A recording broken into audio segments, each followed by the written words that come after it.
thankfully her family was there to really support her when it came to, well, Bredith was there, so that only adds to Rosalind's guilt, because Bredith has been like the super supportive husband, and he's been there when she was in desperate trouble after the car accident, and he's been very patient with helping her relearn, you know, some of the basics of how to brush her teeth and just really get settled in. Whoa, Lena, you got a tan. That was what was slowing down my game. Looks good on you, chica. Nah, stay outside and play with your mom for a minute. We're just gonna let the stranger wander into the house. But Rosalind's feeling really conflicted. At first, after the car accident, she was like, wow, I really feel like I need to be closer to my family, and she started paying more attention to the kids. But the bottom line is that she just doesn't feel what she used to feel for Bredith. And she's pretty bored and feeling kind of suffocated. So I doubt she's going to stay loyal for very long. Now, when does Evander get home? Oh, he's almost home, so we'll just wait and be polite. See, these two just need to spend a little bit of bonding time together. Now, oh, what'd you just get 1,000 points for, honey? I don't know. Anyway, these two are going to read together, apparently. That's fine. And how's Grandma doing with her grandson over here? They are talking about... I know that Sim. I know that Sim. I don't know that Sim. Dang. They're talking about a townie. I think. That's a townie, right? Yes, that's a townie. There's not that many Sims yet. How's the sun, Grandma? There's no cold weather here because we just moved here. So it must be a lot nicer for you as a plant Sim. Yeah, no cold weather is much nicer.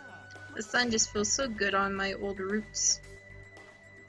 Aw, Kenneth is just such a sweet guy. I really like him. Talking about the weather and making sure his grandma's comfortable.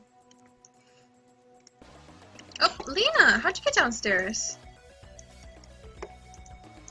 Or Elisa. I keep calling you Lena. You're not Lena. You're Elisa. Sorry, Elisa. Oh, also, these are so cute. This is a download from Garden of Shadows. I can't remember exactly who made it, and it's not in the description. But they're mushrooms. They're magical mushrooms. So she gets to play and make music on the mushrooms. It's just so cute. Aww. Have a party. You're afraid of that, huh, baby? Yay, she just got a charisma point. Yay for genius children. And there's Evander. It's gonna be like, granddaughter, you're outside in your skivvies. Evander, who is a Fortune family Sim, also must do his bit. There we go. Thankfully he's not gonna cheer like his son-in-law. Evander's doing great. He's a lot older. I need to adjust their ages so that their age bars are almost full, because that's only fair for how old they were before we moved to this neighborhood. He's off to do something. To read the technology section of the paper. That's fine. You go do that, sir. But, yeah, basically, Rosalind and Bredith, their marriage is on the rocks. Lena, she wants to be participating in anything that has to do with, just anything exciting, like theater or the art club. She's just into tons of clubs, wanting to make tons of friends. Kenneth is more into helping his grandparents out, making sure that the family is taken care of, as well as really following his own interest with his pet projects, which right now is being a pen pal to some aliens that his grandparents have hooked him up with. As for Elisa, Elisa's job is just to be adorable little munchkin with just cute little cheeks. And I believe that covers all the plots going on here right now. So we're going to save real quick, and then we're going to pop over next door to check on our dear friend Newton. I honestly don't remember who was born first, but I say that Rosalind was born first, Evelyn was born second, and Newton was born third for the triplets. And I love that triplets and quads hack. I am going to be using it in Ledesia, because there's, like I said, there is something in the water, right? Well, one of the aspects of the thing that is in the water is that, well, you know, Eureka has a vested interest in making sure that the population in town is quite high for geniuses, because geniusness is a trait that isn't always passed down to every child. For example, I really don't think that poor Galen has the genius trait. You guys are gonna meet Galen now, and you'll understand how...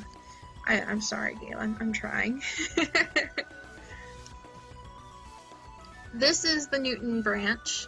Oh, like I was saying, and yeah, I'm going to be using the triplets and quads hack. So twins, triplets, and quads are going to be more common than uncommon in Ledesia.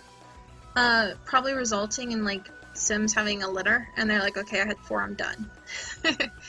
But I'm not going to follow all of those Sims, because that kind of breeding can really make the game boring after a while.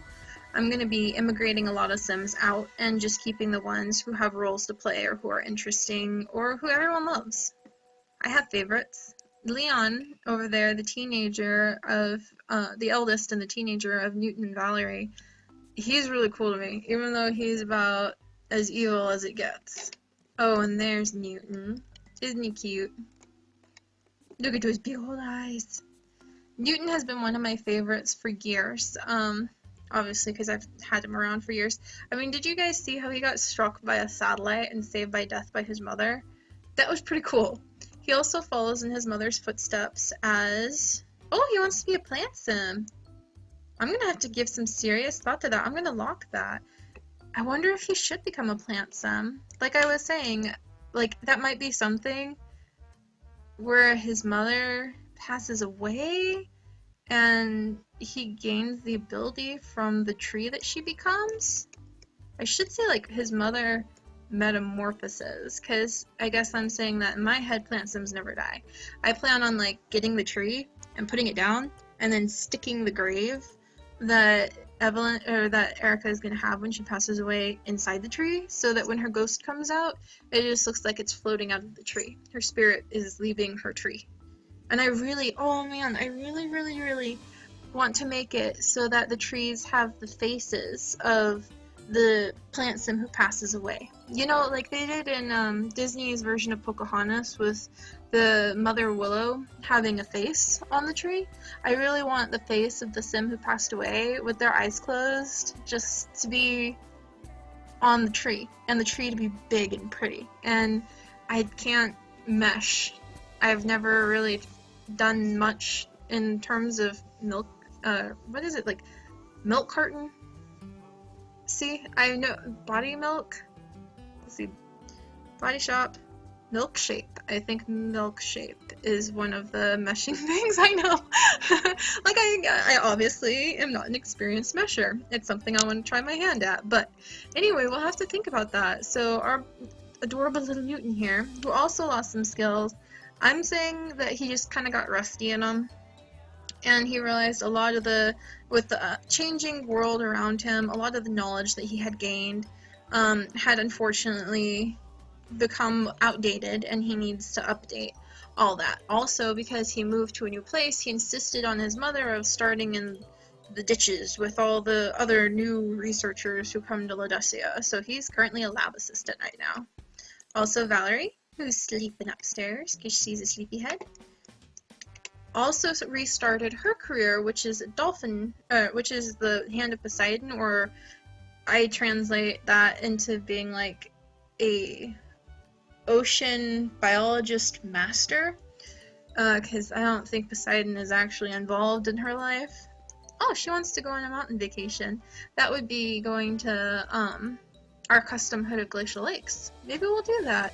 She's like, I'm tired of this perpetual spring, but they don't have any money, so I guess I'll lock that want too. They're getting some interesting wants going on right now.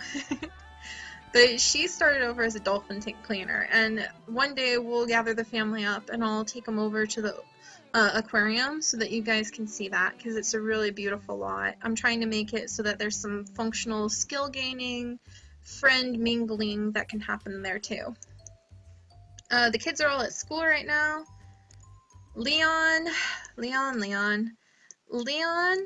has 1 nice point, 10 neat points, 9 active points, and 7 playful points, when you combine that all together, and with that devious looking little scorpion right there for his personality, that little scorpion, I just really feel that he's possibly my first psychopath in the game. I know that's a really strongly worded statement, but I just feel like with his family's intelligence, genius, leading in the world of science and finance, they run their own freaking town, that he's got a bit of a I'm better than you ego complex going on. So I have a feeling that Leon here, while he's close to his family, because he obviously wants to be BFFs with Lena, he looks at the bottom line, earning money. And I believe, yeah, he wants to own 5 top-level businesses, and I think some of those businesses he might start now as a teenager, and they're not going to be very savory. They're going to be kind of darker.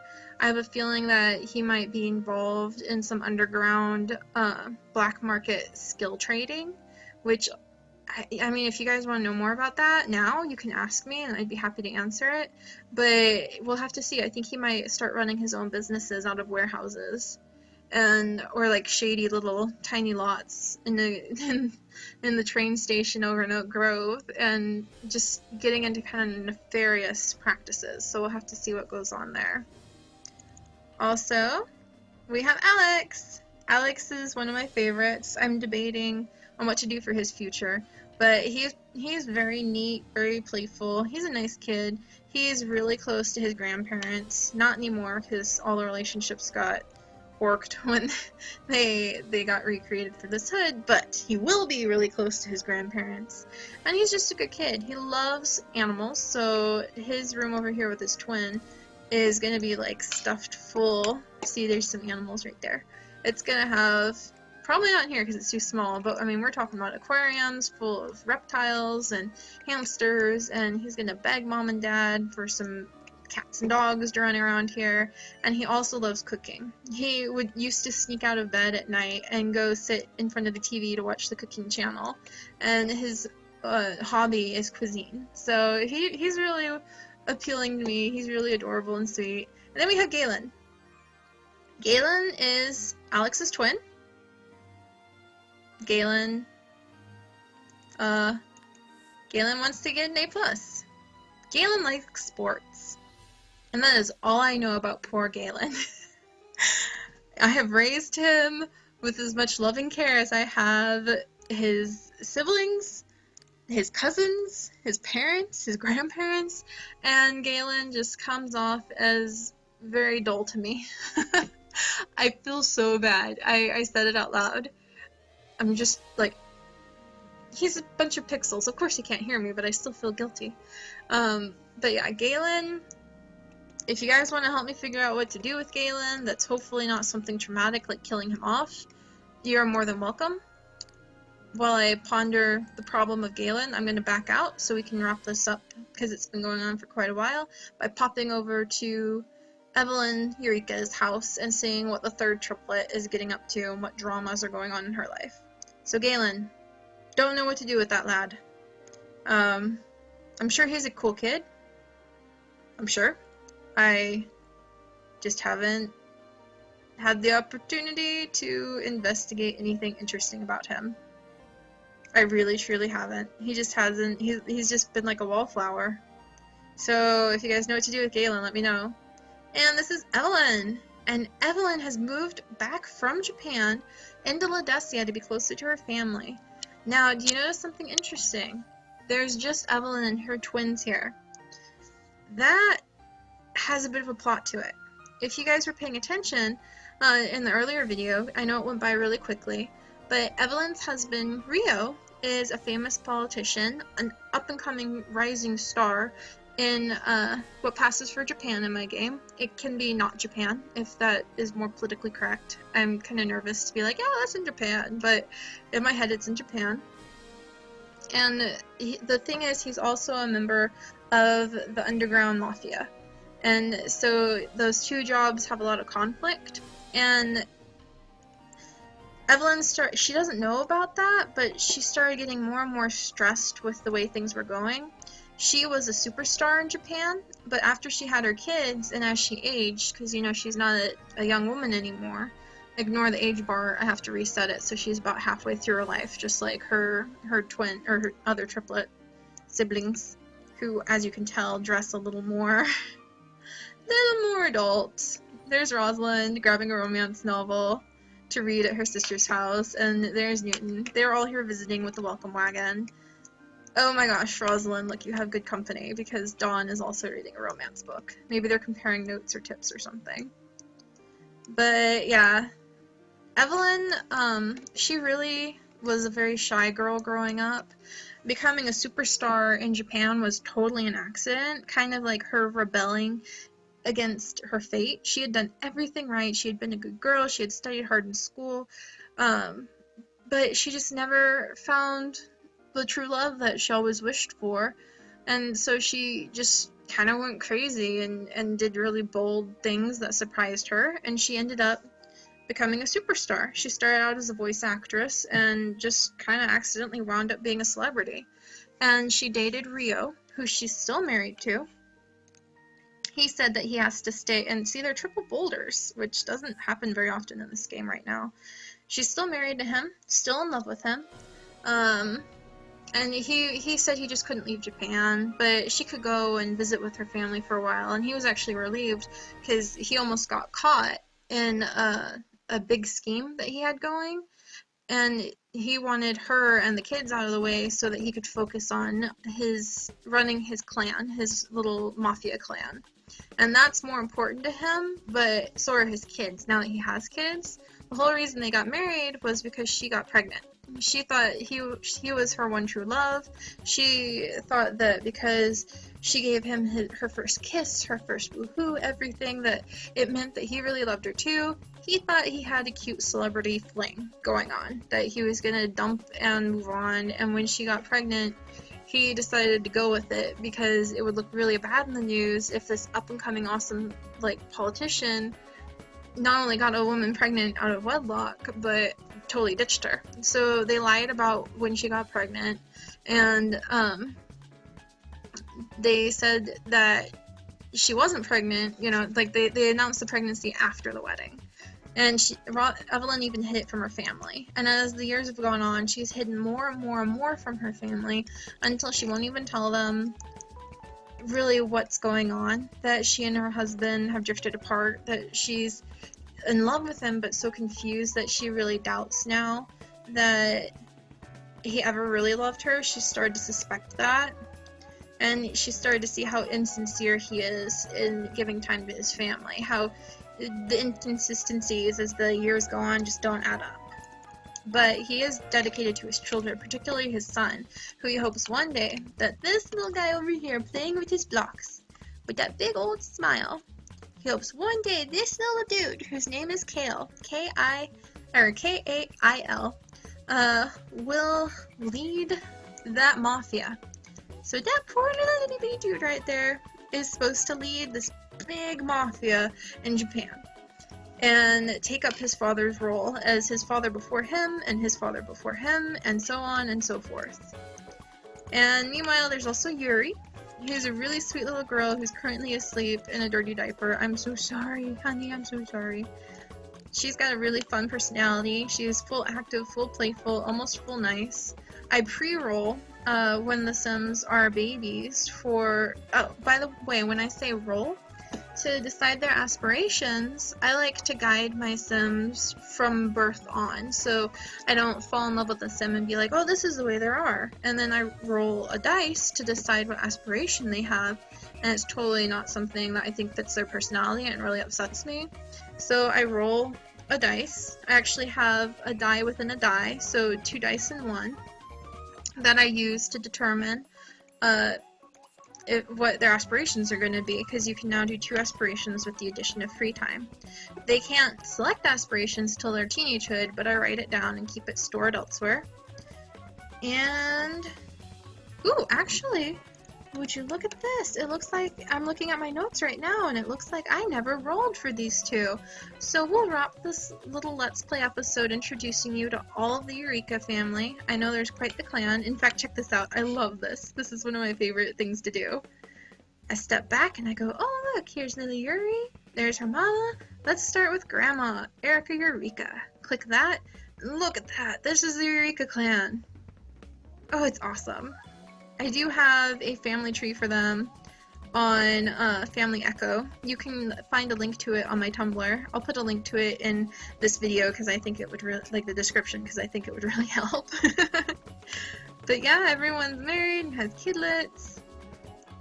Well, you know, these three are married and they have kids. There we go. The kids aren't married yet, they're far too young. But yeah, we'll wrap this Let's Play up by rolling my die within a die and getting the two aspirations that Yuri and Kyle. Yeah, there's no L in Japanese. I took several years of it, so I got that name from somewhere. I don't know where I got that. So I can't pronounce his name properly, but... Alright. Is he first? Or she first? Okay, I'll tell you a secret. I just rolled pleasure, popularity, and I don't like that one. But I was looking at Yuri and thinking about Yuri, and pleasure, popularity probably fits her. And it'll make, I mean, I was thinking she totally had a really quiet, shy personality, but you know what? I think I will try making her a shy pleasure pop sim. And I have not gotten the traits worked out for the Eurekas yet, but I do know that all three of the triplets are going to carry the genius trait, and then I'm going to assign traits to their spouses, and mix and mash, and I'll explain it another time for figuring out how genetically the traits will be linked to the kids, and yet the kids have a chance to get their own. It's complicated, don't worry, I'll explain it somewhere else. And now we'll roll for Kyle. Kyle? Kyle. I'll just go with Kyle. Your name's Kyle. Kyle. I'll play with it. Alright, rolling the dice.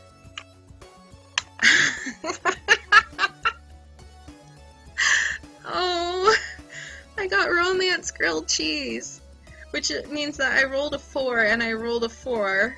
So that means when you get doubles like that, you're supposed to follow up with a grilled cheese. I don't like doing the grilled cheese. Especially not for the Eurekas. So we will keep the romance because I think that could work, but we're going to reroll for the secondary. Let's see, and it says pleasure or is that one's knowledge. So either pleasure or knowledge. I think, you know, they're the children of celebrities basically, so I think pleasure would be okay. Romance pleasure. Man, that boy would never be serious about anything. Oh. Alright. So we've got romance pleasure. Right? Yeah. And then we've got pleasure popularity. Silly geese. Not being serious at all. But you know what, when you grow up the child of a celebrity actress and a famous politician, maybe it was just doomed that way. Maybe they'll get a bit of the Eureka spark and not be ruined for life, or maybe they'll go away and we'll have to find some other way to carry on the household. But I know this has been a really quiet play version of the Let's Play, but we are all caught up. And we are going to have a party in the next episode, so I hope to see you guys there. Now, the cool little factoid that I would love to leave you guys with tonight. Oh, which one? There's just so much about the natural world. I just love how stunning and surprising it can be. So, let's do this one. Did you guys know that there are snakes that will protect their young? only one snake species thus far who has been found, the rock python, who can grow up to, you know, a good 14, 19 feet, so it's a big old python. And the mother will wrap herself around her eggs and watch over them until they hatch. It's thought that when she goes away to get warm, to absorb the heat during the day, and comes up and wraps around the egg, she transfers her heat to the eggs. And it's actually been recorded that she will keep them around her after they hatch, like until they're 4 months old or so that they get to be a good almost foot in length, and that really deters a lot of predators. But then there's a snake that will actually watch after her own young. That's really cool. A lot of reptiles do that. I will be happy to share more details about which ones in the future. So thank you very much for joining us for Sims and Science on Seri Sims. See you guys next episode.